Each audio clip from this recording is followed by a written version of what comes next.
नमस्कार दोस्तों, नया साल आप सबको मुबारक हो। तो नए साल में सबसे ज़्यादा 4 जनवरी की तारीख का बड़ी बेसब्री से किसान इंतज़ार कर रहे हैं, क्योंकि किसानों की सरकार के साथ निर्णायक बातचीत होनी है, फैसलाकुन बातचीत होनी है। 4 मांगें थी, 4 में से 2 सरकार मांग चुकी है और 2 मांगों पर बात होनी बाकी है। लेकिन सबसे बड़ी बात है कि क्या सरकार कहीं झांसा तो नहीं दे रही, बातों में तो नहीं घुमा रही, जलेबियां तो नहीं बना रही। ये बड़ा सवाल इसलिए उठ रहा है क्योंकि 2 मांगे जो अभी सरकार ने मानी है, उनका कृषि विभाग से कोई लेना देना नहीं है।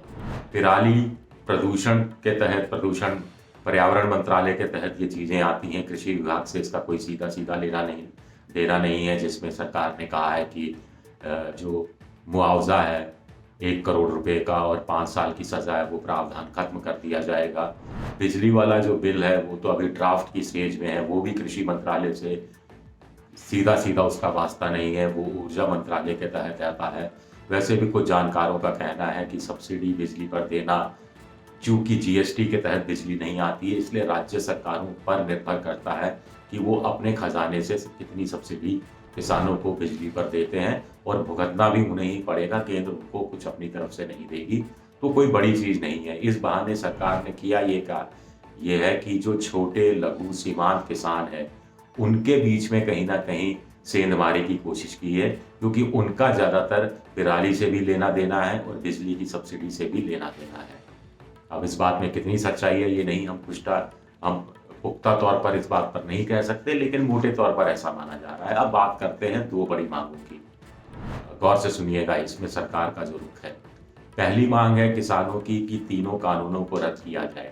इस पर सरकार का क्या कहना है? सरकार का कहना है कि एक कमेटी बना देते हैं और कमेटी तीनों मांगों को रद्द कैसे कर सकती है इस पर बात नहीं करेगी, उसकी प्रक्रिया, उसकी मोडालिटीज पर बात नहीं करेगी।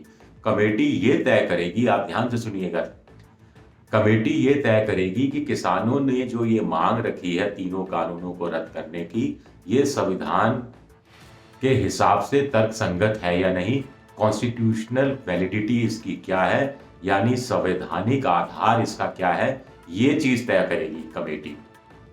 तो स्वाभाविक है, ये कहीं ना कहीं झांसा देने वाली बात है, किसानों को जलेबी देने की बात है, जलेबी की तरह चीजें घुमाने की बात है। और दूसरी बात, इसलिए मांग जो है किसानों की वो ये है कि एमएसपी को लीगल राइट घोषित किया जाए।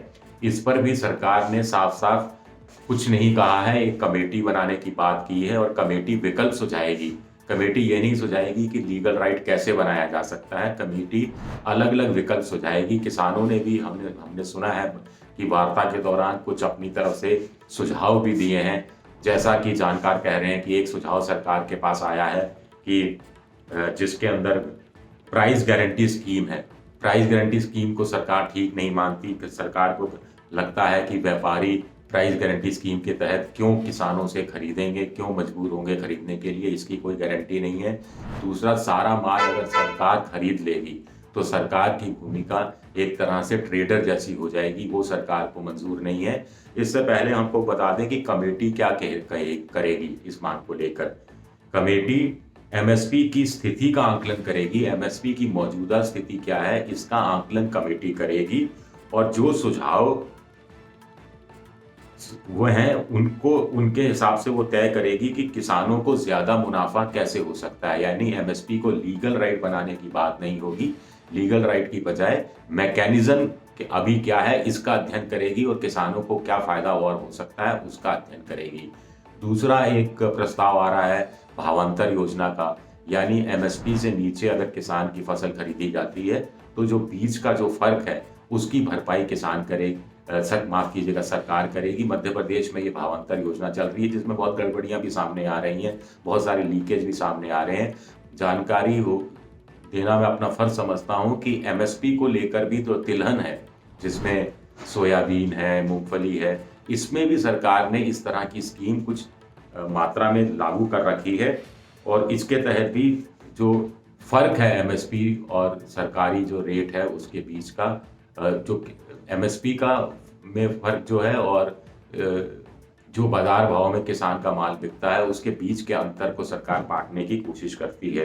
तो यहाँ भी एक तरह से हम कह सकते हैं, जानकारों के अनुसार सरकार झांसा देने की कोशिश कर रही है। सीधे सीधे किसानों की जो मांग है कि लीगल राइट घोषित किया जाए एमएसपी को, वो सरकार मानने वाली नहीं है। तीनों कानूनों को रद्द करने की बात भी सरकार मानने वाली नहीं है। बदले में सरकार और ज्यादा रियायतें दे सकती है, और ज्यादा रियायतों की घोषणा कर सकती है। किसान और ज्यादा संशोधन की मांग करें, उन संशोधनों को स्वीकार कर सकती है। कुछ और बड़ी बड़ी रियायतें भी जो किसान अभी उम्मीद भी नहीं कर रहे, उतना दे सकती है।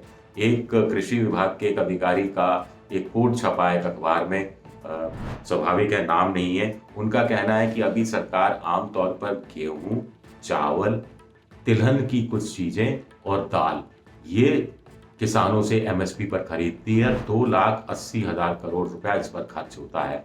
अगर सारी उपज सरकार खरीदने लग जाए, 5,20,000 करोड़ अतिरिक्त रूप से खर्च होगा।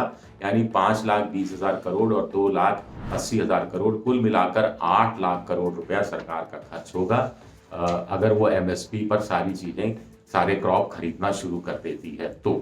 लेकिन सरकार, ऐसा लगता है कि फिलहाल इस मूड में बिल्कुल नहीं है।